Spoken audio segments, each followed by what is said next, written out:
লোকসভা নির্বাচনের দিনক্ষণ এখনো ঘোষণা করেনি নির্বাচন কমিশন। তার আগেই বেশ কয়েকটি আসনে প্রার্থী তালিকা ঘোষণা করেছে বিজেপি।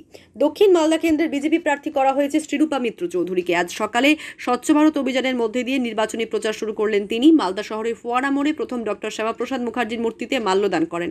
এরপর ঝাড়ু হাতে শহর পরিষ্কারে হাত লাগান বিজেপি প্রার্থী তথা ইংলিশ বাজার বিধানসভার কেন্দ্রের বিধায়ক শ্রীরূপা মিত্র চৌধুরী। এরপরে সেখান থেকে বেরিয়ে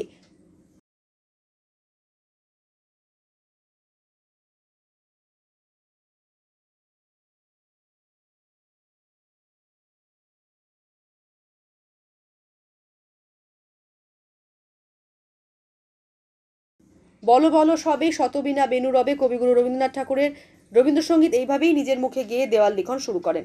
সোমবার সকালে ইংরেজবাজার শহরের ৩ নম্বর ওয়ার্ড মালঞ্চপল্লী এলাকায় এই দেওয়াল লিখন কর্মসূচি শুরু হয়। সাথে ছিল দক্ষিণ মালদা বিজেপির সাংগঠনিক দলীয় নেতা নেত্রীরা। সারা ভারত জুড়ে মোদির ঝড়, গেরুয়া ঝড়। আজকে আমরা দেখছি কালার পাল্টে গেছে। আপনি যান, টোটো চলছে গেরুয়া রং, ম্যাজিক চলছে গেরুয়া রং। আজকে দেখছিলাম, নামটা নিচ্ছি না, একটা বাজার মানে একটা মল তৈরি হয়েছে ইংরেজ বাজারে, তারা লোগো তৈরি করেছেন গেরুয়া ওম দিয়ে। কিন্তু মানে গেরুয়া ঝড় চলছে সারা ভারতবর্ষে।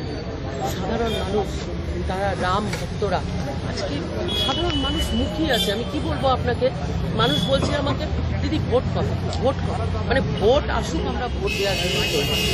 এই জনসমর্থন, এই জনজোয়ার। আমি 3টে নির্বাচন 5 বছরে লড়তে চলেছি। This is my 3rd election, কিন্তু আমি এই জনজোয়ার, এই জন উচ্ছ্বাস আগে দেখি। দিদি বলছিলাম, গতবারও তো আপনি প্রার্থী ছিলেন। দেখুন, আমি বললাম যে আমরা হচ্ছে বিজেপির একজন সাধারণ কর্মী। আমরা ভোটে কত মার্জিন পাবো, ভোটে লড়বো, ভোটে লড়ে মাথায় টুপি পরে, টোপর পরে, আমরা গলায় মালা পরে ঘুরে বেড়াবো, এটা বিজেপির কালচার নয়। আমি একটা যুক্ত করার একটা উপচার, আর সেই উপচারটাকে আমরা মাথা নত করে নিতে হবে আমাদের। কবিগুরু রবীন্দ্রনাথও বলেছিলেন যে আমাদের মাথা নত করে দাও হে প্রভু তোমার চরণতলে। এই তো আমরা শিখেছি কবিগুরুর কাছে। আর আমরা ওই মালা, মঞ্চ, মাইক নিয়ে রাজনীতি করি না। আমাদের বিজেপি ট্রেনিং 3টে এমকে ছেড়ে দাও, মালা, মঞ্চ আর মাইক। আমরা সাধারণ মানুষের সঙ্গে বসে চাটাই বৈঠক করি, উঠোন বৈঠক করি। মালদা থেকে দেবু সিংহর রিপোর্ট, আনন্দবার্তা।